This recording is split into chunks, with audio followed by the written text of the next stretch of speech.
மீனா, நம்ம பையன் நல்லபடியா போயிட்டு வந்துட்டான் பாத்தியா? மனசுக்கு ரொம்ப சந்தோஷமா இருக்கு. இதே சந்தோஷத்தோட அவனுக்கு சீக்கிரமே ஒரு ரிசப்ஷன் மாதிரி எடுத்துட்டா என்ன? நாளும் தள்ளி போயிட்டே இருக்குல்ல. அவங்க வீட்லயும் எல்லாத்தையும் சொல்லி, நம்ம வீட்லயும் எல்லாத்தையும் சொல்லி நல்லா கிராண்டா பண்ணணும். அது மட்டும் இல்ல மீனா, நம்ம சுத்து வட்டாரத்துல உள்ள எல்லா விஐபிஸும் நம்ம இன்வைட் பண்ணணும். நம்ம பையன் கல்யாணம் தான் பெருசா எடுக்க முடியல, பார்ட்டியாவது கிராண்டா எடுக்க வேண்டாம்? எல்லாத்துக்கும் தெரிய வேண்டாம்? இதுல இருந்து நம்ம கெத்த காமிக்கணும். ஆமா, இப்ப ரொம்ப முக்கியம் தான். பாட்டி எடுக்கணுமான யோசனையா இருக்கு. எடுக்காமே முடியாது. நம்ம பையனுக்காக பாக்கணும்னு பாக்கேன். சே, நம்ம பையனுக்கு நம்ம ஐஸ்வர்யா கல்யாணம் பண்ண எவ்வளவு கிராண்டா இருந்திருக்கும், நல்லா இருந்திருக்கும். கல்யாணம் பண்ணிருக்கேனே, 4 பேர்ட்ட எப்படி போய் இன்ட்ரோடியூஸ் பண்றதுக்கு? என் பையன் இப்படியோ ஒண்ணில்லாத வீட்டுல இருந்து பொண்ணு எடுத்துட்டு வந்திருக்கான் அப்படின்னு சொல்லி இன்ட்ரோடியூஸ் பண்ணவா சொல்லுங்க? 4 பேர் வர்றவங்க எல்லாம் பெரிய விஐபிஸ், என்ன நினைப்பாங்க? நமக்குன்னு ஒரு ஸ்டேட்டஸ் இருக்கு. என்ன மீனா இந்த விஷயத்தான் ஸ்டேட்டஸ் பாத்துட்டு இருக்க? நம்ம பையனுக்கு பிடிச்சிருக்கு, அது போதாதா? அது இல்லாம நம்ம மருமக வேற, யாரு என்ன நினைக்கிறதுக்கு? நம்மள்ட்ட இல்லாத நகையா? எல்லாம் போட்டு நல்லா அடித்தூள் கிளப்பிடுவோம். என்ன சொல்லணும்னு தெரியல, பத்திக்கிட்டு வருது. நினைச்சது ஒண்ணு, நடக்கிறது ஒண்ணா இருக்கு.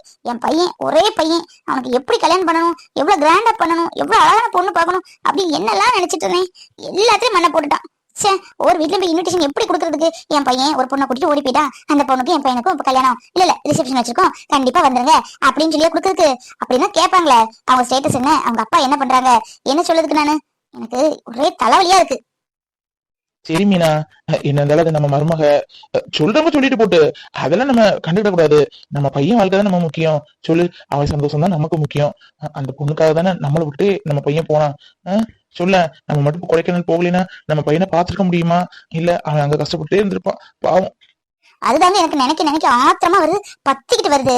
இந்த ஒண்ணு இல்லாதவளை கூட்டிட்டு போனதுன்னு பத்தாது, அங்க போய் பாவம் கார் ஓட்டுற வேலைக்கு வர சேர்ந்திருக்கா. நம்மகிட்ட எத்தனை காரு, எத்தனை டிரைவர்ஸ், மாசம் 8000 சம்பளத்துக்கு போயிருக்கான். அதை வச்சு என்ன செய்ய முடியும்? ஒரு நாள் பேக்கரிக்கு போனாலே குறைஞ்சது 3000 செலவழிச்சுட்டு வருவான் என் பையன். எனக்கு எவ்வளவு கஷ்டமா இருந்து தெரியுமா அன்னைக்கு பார்க்கும்போது? எல்லாம் காரணம் இவ தானே. உண்மையாட்ட இருந்துட்டு என்ன வேலை பார்த்திருக்கா பாத்தீங்களா? இந்த பாரு மீனா, அவனுக்கு அந்த பொண்ணை பிடிச்சிருக்கு. நம்ம வீட்டுல பேசி பார்த்தான், யாருமே சம்மதிக்கல. அதானே கூட்டிட்டு போனா. அந்த பொண்ணை எப்படியாவது கஷ்டப்பட்டாவது காப்பாத்தான்னு நினைச்சிருக்கான் நம்ம பையன். அது பெரிய விஷயம் இல்ல. இந்த ஒரு ஸ்டேட்டஸ்ல இருந்துட்டு ஒரு சின்ன வேலை பார்க்கணும் யாராவது செய்வாங்களா? இல்ல நினைச்சு கூட பார்க்க மாட்டாங்க. அப்படி இருக்கும்போது நம்ம பையன் நம்மளை நம்பி வந்த பொண்ணு, அந்த பொண்ணு நல்லபடியா பாத்துக்கணும்னு சொல்லிட்டு அவனால முடிஞ்ச வேலைக்கு போயிருக்கான்ல. இதெல்லாம் ரொம்ப பெரிய விஷயமா. இதை நம்ம அப்ரிஷியேட் பண்ணணும். ஆமா ஆமா, இதை அப்ரிஷியேட் பண்ணி ஒரு மேடை போட்டு பெரிய பட்டமளிப்பு விழா வச்சிருவாங்க. ஏன்னா உங்க பையன் கிண்ண சாதனையில படைச்சிருக்கான். ஏங்க நீங்க வேற ஆத்திரத்தை கலப்பிக்கிட்டு? சரி மீனா, நடந்ததெல்லாம் மறந்துவோம், மறப்போம், மன்னிப்போம். என்னதான் நம்ம பிள்ளை இல்ல, நம்ம பிள்ளைக்கு வாழ்க்கை நல்லா இருக்கும் தானே நம்ம நினைப்போம். அவனுக்கு பிடிச்ச வாழ்க்கையை தேர்ந்தெடுத்துக்கிட்டான். என்ன பண்றதுக்கு? இந்த காலத்து பிள்ளைங்க எல்லாம் இப்படிதான் இருக்காங்க. சரி, நல்லபடியா இருந்தா சந்தோஷம் தான். நம்மளால முடிஞ்சது கண்டிப்பா நம்ம பிள்ளைக்கு பெரிய கிராண்டா ரிசப்ஷன் வைக்காட்டா கூட சிம்பிளாவது ஊரை கூட்டியாவது பார்ட்டி வச்சே ஆகணுமா? இதுக்காக நீ ஸ்டேட்டஸ் அந்த அது இதுன்னு பார்த்து தட்டி விடாத, சரியா? நம்ம பிள்ளைகள் பாவம்ல. என்னம்மா ஏதோ டிஸ்கஸ் போயிட்டு இருக்கு போல, ரொம்ப இம்பார்ட்டன்டா பேசிட்டு இருக்கீங்க, நானும் தெரிஞ்சுக்கலாமா? வாங்க. வேற ஒண்ணும் இல்லப்பா, உங்க கல்யாணத்தை எங்களால பார்க்க முடியல, ஒரு ரிசப்ஷன் மாதிரியே கிராண்டா எடுத்துக்கலாமே அப்படின்னு அம்மா சொல்லிட்டு இருக்காங்க. சரி, ரொம்ப கிராண்டா இல்லாட்ட கூட ஓரளவு நம்ம ஊரை கூட்டாது பண்ணணும்ல அப்படின்னு பேசிட்டு இருக்கோம். நீங்களும் வாங்க, உங்களுக்கும் சில ஐடியா அபிப்பிராயம் இருக்கும்ல. சொல்லுங்க, என்னம்மா சத்யா, எப்படி பண்ணணும்? என்ன கலர் ட்ரெஸ் எடுக்கணும்? மேட்ச் எடுக்கணுமா? இப்படி என்ன? உட்காருங்க, எல்லாரும் பேசலாம். அது டிஸ்கஸ் பண்றது இருக்கட்டு. நீங்க ஷாப்பிங் பண்ணதானே போனீங்க? ட்ரெஸ் இல்ல, நல்ல புடவை இல்ல, எடுக்க போனோத்த அப்படிதானே சொல்லிட்டு போனேன். என்ன ஷாப்பிங் பண்ண பேக் எதுவும் காணோம்? ட்ரெஸ் எடுக்க போனீங்களா இல்லையா? ஐயோ, மாட்டதோ சொல்லி சமாளிக்க வேண்டியதான். எல்லா ட்ரெஸ்ஸும் பர்ச்சேஸ் பண்ணிட்டோமா, எல்லாம் கார்ல இருக்குது, அப்புறமா எடுத்துக்கலாமே அப்படின்னு. ஏமா சத்யா, ட்ரெஸ் எல்லாம் எடுத்துட்டு வா, பாக்கட்டு உன்னோட செலக்ஷன் எப்படி இருக்குன்னு எனக்கு தெரிய வேண்டாம்? என் மருமக புடவை எல்லாம் எப்படி எடுத்துட்டா நான் பார்க்க வேண்டாம்? ஐயோ, புடவை எடுத்தா தானே தீந்தான், எதையா சொல்லி சமாளிக்க வேண்டியதான். அது அப்ப பாத்துக்கலாம். நான் சொல்றது கேள்வினா, இன்னும் நாளை போட்டு எடுத்துட்டு இருக்க வேணாம். இன்னும் 2 நாள்ல ரிசப்ஷன் வைக்கிற மாதிரி இருக்கணும். இன்விடேஷன் அடிக்கலாமா, இல்ல எல்லாத்துக்கும் போன்ல இன்ஃபார்ம் பண்ணிடலாமா? என்ன நீயே சொல்லுடா சந்தோஷ். 2 நாள்லயா? 2 நாள்னா இன்விடேஷன் அடிக்கிறதுக்கு 2 3 நாள் ஆயிருங்களாமா? எதுக்கு அவசரம்? இன்விடேஷன் அடிச்சு எல்லாத்தையும் கொடுத்து ஒரு 1 வீக்ல கிராண்டா பண்ணலாமே. அதுக்குள்ள சந்தோஷ், யாருக்குமே நீங்க 15 நாள் கிட்ட ஆயிட்டு இன்னும் நாளை போட்டு எடுத்துட்டு இருந்தா நல்லாவா இருக்கும்?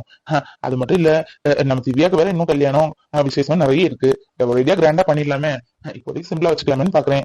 எப்படியோ உங்களோட ஐடியா, நீங்க என்ன சொல்றீங்க அதுதான். என்ன மீனா, நீங்க சொல்றதுப்பா கரெக்ட், 100% கரெக்ட். திவ்யா இருக்கல, அவ கல்யாணம் போய் பாத்துக்கலாம். இப்போதைக்கு எங்களுக்கு சிம்பிளா ரிசப்ஷன் வைக்காட்டா கூட ஒண்ணும் இல்ல, இருந்தாலும் நீங்க ஆசைப்படுவீங்கல்ல, அதனால தாராளமா சிம்பிளாவே வச்சுக்கலாம்ப்பா. சரிடா, இந்த வீக்ல மேக்ஸிமம் சண்டே வைக்கிற மாதிரி பார்க்கலாம். சண்டே தானே லீவு, எல்லாரும் வருவாங்க.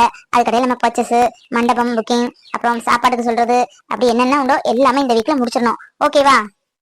அப்பா நான் 12ஆம் கிளாஸ்ப்பா. ஒரே ஸ்டடியா வச்சு கொள்ளுவாங்க. இன்னும் நிறைய புக்ஸ் கைட்லாம் வாங்க வேண்டியது இருக்குப்பா. நான் போட்டு எழுதி தர்றேன், எனக்கு இந்த வாரத்துக்குள்ள வாங்கி கொடுத்துருங்க. இங்க பாரு நீ, படிக்கிறதுக்கு என்னனாலும் கேளு, நான் வாங்கி தரேன். சரியா? மாட்டேன்னே சொல்ல மாட்டேன். நீ அது நல்லா படிச்சு நல்லா வரணுமா?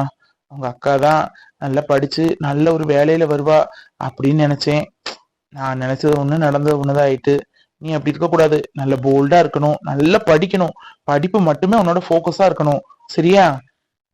ஏங்க, அவங்கள்ட்ட ஒரு விஷயம் பேசணும்.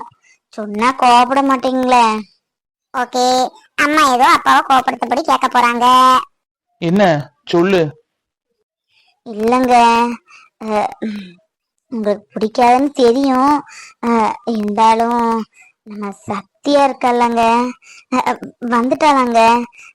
2 நாளைக்கு முன்னாடிதான் அக்கா ஃபோன் பண்ணி சொன்னா. நம்ம பிள்ளைலாங்க அப்படியே விடுறது நல்லாவா இருக்கு? எனக்கு பார்க்கணும் போல இருக்கு. ஒரு எட்டு பார்த்துட்டு வந்துருமாங்க. ஆமா ஆமா, நானும் கேள்விப்பட்டேன் எல்லாம். ஆமா, எதுக்கு போய் பார்க்கணும்? என்னங்க, என்ன இருந்தாலும் அது நம்ம பிள்ளைல பாவங்க. ஏதோ புச்சி பயலிச்சு இப்படி போயிட்டா. நம்ம பிள்ளைல என்ன தப்புனாலும் மன்னிச்சுதானங்க ஆகணும். எனக்கு அவளை பார்க்கணும் போல இருக்குங்க. அக்கா சொன்னதுல இருந்து எனக்கு அவளை பார்க்கணும் ரொம்ப ஆசையா இருக்கு. வாங்க, ஒரு எட்டு போய் பார்த்துட்டு வந்துடலாம். நம்ம அவங்க வீட்டுக்கு கூட போகணும் அவசியம் இல்லை. அக்கா வீட்டுல என்ன ஃபோன் பண்ணா கூட வருவா. பார்த்து என்ன ஏதுன்னு பேசிட்டு 5-6 அறை கொடுத்துட்டு கூட வரலாங்க. ஏமா, உனக்கு அறிவுங்கிறதே இல்லையாமா? பாவம், நீ எவ்வளவு நாள் உடம்பு முடியாம கிடந்த. எனக்கு எவ்வளவு வருத்தமா இருந்து. கிட்டத்தட்ட 10-12 நாளைக்கு மேல படுத்த படுக்கையே கிடந்த. சாப்பிடவும் இல்ல, தண்ணியும் குடிக்கல, ஒன்னும் செய்யல, வெளியே கூட போகல, சகஜமா யார்ட்டையும் பேச கூட இல்ல. அப்படி இருந்த. சரி, அவ போனல்லமா ஒரு நாளைக்கு. ஏன் நம்ம வீட்டு போன் நம்பர் அவளுக்கு தெரியாம இருக்கா? ஒரே ஒரு நாள் போன் பண்ணி எங்கிட்ட யார்ட்டையும் பேச வேண்டாம், உன்கிட்ட பேசி என்னமா செய்யற, நான் தெரியாம இப்படி பண்ணிட்டோமா ஒரு வார்த்தை சொல்லலாமா? சொல்லலையே. அவ சரியான கல்லூரி மங்கிமா. அவ காரியத்தை சாதிக்கணும் என்னன்னாலும் செய்வா. நீதான் பாவம் அப்படின்னு நினைக்க. இப்ப பாருமா, அவளை போய் பார்க்கவே கூடாது. பாத்துக்க, எனக்கு இதெல்லாம் சுத்தமா பிடிக்கல. சே, எப்படி அவளை நீ பாத்திருப்பமா? எனக்கு தரத விட அவளுக்குதான் சாப்பாடுல இருந்து எல்லாமே கூட கூட கொடுத்து எப்படி பாத்துட்டீங்க? பாவம்ல, காலேஜ் போறாள அப்படின்னு எனக்கு கூட 1 ரூபா கூட தர மாட்டேங்க மிட்டாய் வாங்குறதுக்கு. அவ டெய்லி போகல 50 ரூபா கொடுப்பீங்க. சம்சா வாங்கி தின்னுட்டி, அதை வாங்கி தின்னுட்டின்னு. அந்த பிள்ளை கொஞ்சமா நன்றி ஏதாவது இருக்கா பேரு? இப்படி போகுமா? நீ என்னவோ நீ பாக்கணும்னு சொல்லியே. சரி, அவ வந்துட்டால, நம்ம வீடு வாசல் தெரியாம இருக்கா? இங்க வந்து என்னம்மா எதமா உன்கிட்ட ஒரு வார்த்தை கேட்கலாம்ல? ஆனா வரல. உனக்கு மட்டும் அவளை பார்க்கணும் ஆசையா இருக்கு, அவளுக்கு இல்லையில. நீயும் அதே மாதிரி இருந்தா போதும். நீ சின்ன பிள்ளை போல பேசாம இரு. நான் அப்பாட்ட பேசிட்டு இருக்கேன், உன்கிட்ட பேசல. ஏன் என் மகா சரியாதானே சொல்லுதா? அவ கேட்கறதுக்கு உனக்கு பதில் சொல்ல முடியல, சின்ன பிள்ளைங்கிறதுக்கா வாய் அடைக்க, அப்படிதானே? அவ கேட்கல, அதுக்கு பதில சொல்லலாம். இந்த போனல்ல, சரி என்கிட்ட பேச வேண்டாம், நீ கிட்ட கூட பேச வேண்டாம்னு வையன். நீ மகா அம்மான்னு ரொம்ப உறுத்தோடி தானே இருந்தீங்க. உன்ட ஒரு வார்த்தை பேசலாம்ல? என்னம்மா நான் தெரியாம பண்ணிட்டேமான்னு ஒரு வார்த்தை பேசினாலா? அப்ப ஏற்பட்டாலும் நீ பாக்குறதுக்கு துடிக்க. சரிங்க, விடுங்க. நடந்தது நடந்துட்டு, அதுக்கு நம்ம பிள்ளைல ஆயிருமா? பாவம், அந்த பொம்பளை யாருக்குமே பொல்லாத பொம்பளை. நம்ம பிள்ளைய அங்க போய் என்ன பாடுபடுத்தாலோ தெரியல. ஆளு இருக்கையிலே அந்த மாதிரி மூத்த இழுப்பா. ஆளு கிடையாது அப்படின்னு நினைச்சா எவ்வளவு அவளை பேசுவா ஏசுவா.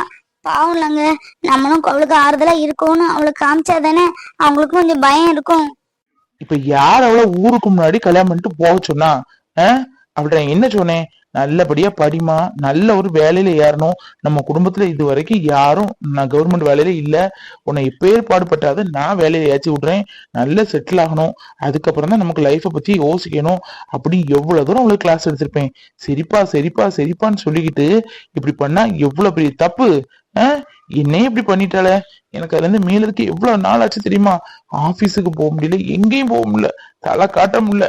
இப்பதான் என்னவோ யாரும் அதை பத்தி கேக்குறது இல்ல. இங்க பாருங்க, நீங்க சொல்றதெல்லாம் சரிதான், நான் இல்லைன்னு சொல்லல. அவ பண்ணது பெரிய தப்பு தான், மன்னிக்க முடியாத தப்பு தான். இருந்தாலும் நம்ம மகள்லங்க, அப்படியே விட முடியுமா சொல்லுங்க? நீங்க வராட்டாலும் பரவாயில்ல, நானாவது போய் பார்த்துட்டு வரேங்க. எனக்கு என் பிள்ளைய பார்க்கணும் போல இருக்கு. அப்பா அம்மா விடாதீங்க, அப்புறம் போயிட்டு வந்து அங்க ஏதாவது பிரச்சனை அப்படின்னு வந்து அழுதுகிட்டு மறுபடியும் உடம்புலயே நிற்பாங்க. அதிக பிரசங்கி, வாயை முட்டு பேசாம இருக்கிய, சும்மா முந்திரி கொட்டையாட்டம் கூட கூட பேசிக்கிட்டு போடி இருந்துச்சு. அங்க போ. உங்களுக்குலாம் நல்லது சொன்னாலே பிடிக்காது. அவ்வளவுதானே உனக்கு பிடிக்கும். என்ன உனக்கு பிடிக்கவே பிடிக்காதுல்ல. அவ போனாலும் அவன் பேரை கேவலப்படுத்தினாலும் அவ்வளவுதானே உனக்கு பிடிச்சிருக்கு. கூட இருக்கு என்ன பிடிக்கல.